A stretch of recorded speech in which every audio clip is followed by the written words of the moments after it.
obviously, about in the book, as you do in this conversation, about the South's absolute culpability in this enterprise, this illegal, unethical, immoral enterprise. And you also talk in the book about the North's complicity, the South's culpability, the North's complicity, particularly on the part of major American corporations. Talk to me about that.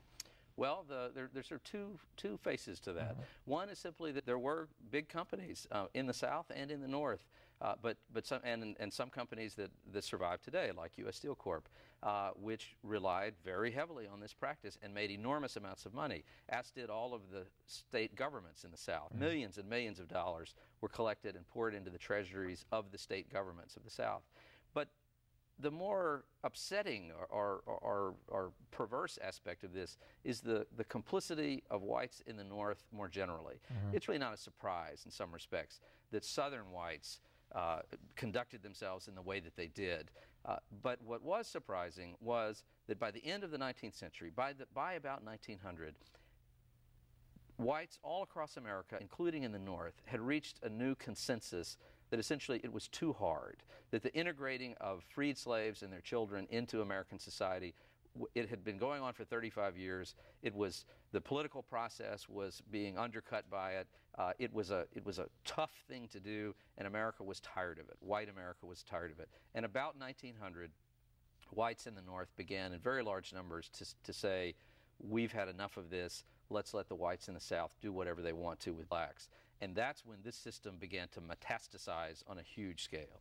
My time with you is so limited in the time that I have. Let me ask, because I'm curious about this. You're from Mississippi? I am. Okay, so you're from there. I'm born in Mississippi. You're born in Mississippi.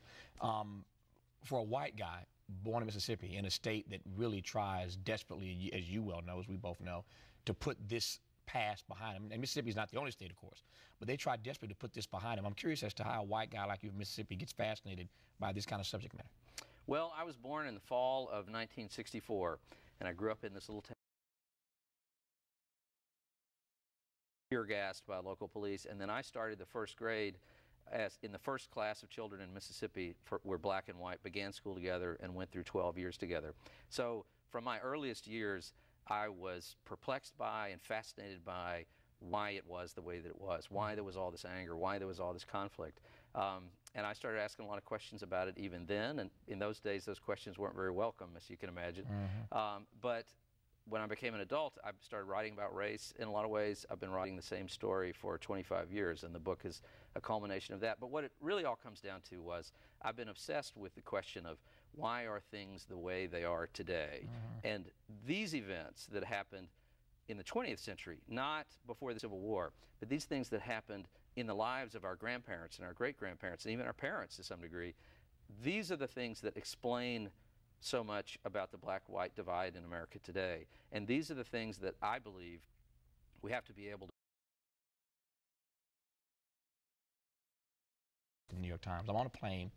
I'm sitting next to an African conversation about what we'd read in the article about you.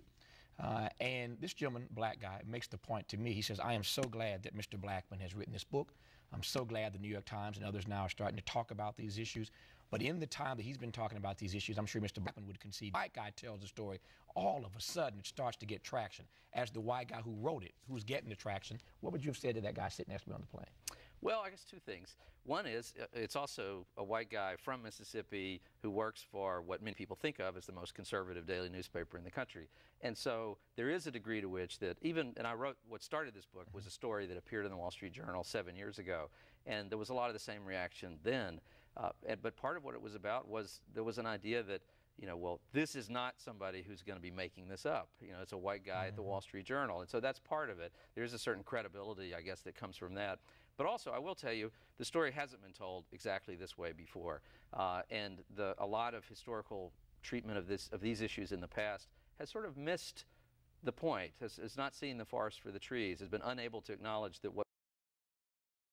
And I think that's why I hope the book resonates. Well, if the brother on the plane is watching, there's your answer. So I asked Mr. Blackmon himself, and there's his answer, and I respect it. more importantly, I'm glad he wrote this book. It needs to be discussed. The book is called Slavery by Another Name, The Re-Enslavement of Black Americans from the Civil War to World War II. Mr. Blackmon, thank you for this wonderful text. I appreciate it. Thank you for having me. Glad to have you on the program. That's our show for tonight. Catch me on the weekends on PRI, Public Radio International. You can access our radio podcast through our website at pbs.org, and I'll see you back here next time on PBS. Visit Tavis Smiley